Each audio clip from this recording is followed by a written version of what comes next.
So now I'm really excited to be showing off the Alheit Cartology.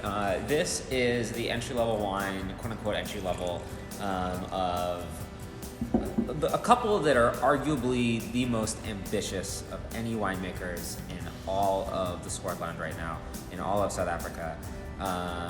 Chris and Suzanne Alheit, they met in winemaking school in Stellenbosch. They traveled the world together, working in and tasting the great wines of the world.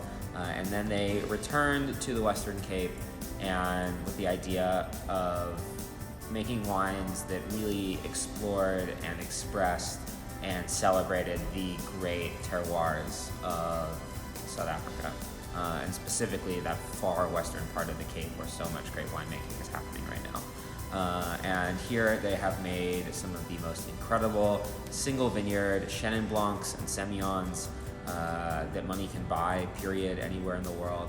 The Cartology is essentially their wine that is meant to introduce you to the style of wine that they're making and introduce you to the vineyards that they're working with, because this is not a wine that is coming from sort of lesser vineyards in order to get cheaper fruit to make a more entry-level voluminous wine. This is a wine that they don't make in much more volume than any of their super high-end wines.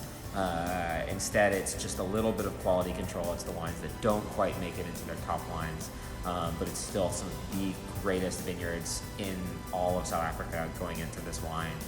You have the Scorpion Vineyard, which is one of the most famous Chenin Blanc vineyards in South Africa going into this. You have the La Colline Vineyard, which is one of the most famous Semillon vineyards in all of South Africa going into this wine. And it is an absolute barnstorming, delicious bottle of wine.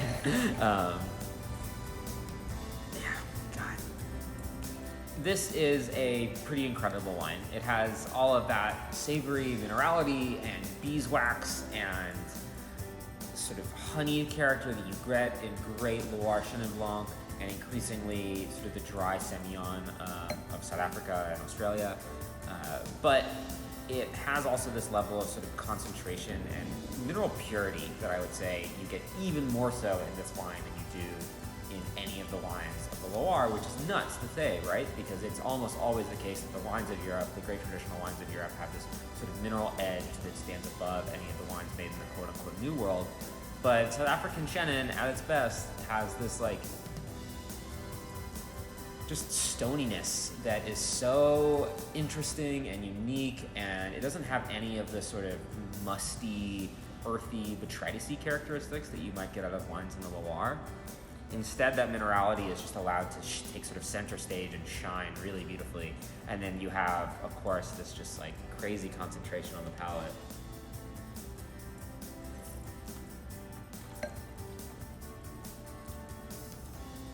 Yeah. It feels like I have just swallowed liquid rocks in the best way.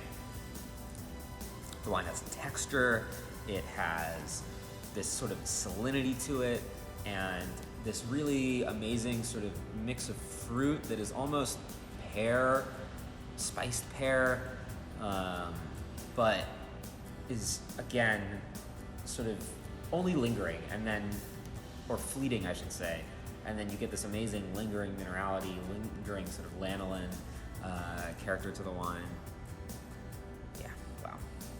It's crazy the quality you can get and the value you can get in South Africa, and this wine in particular. God bless the Alheits for putting this out to the world. Cheers! Excited to share.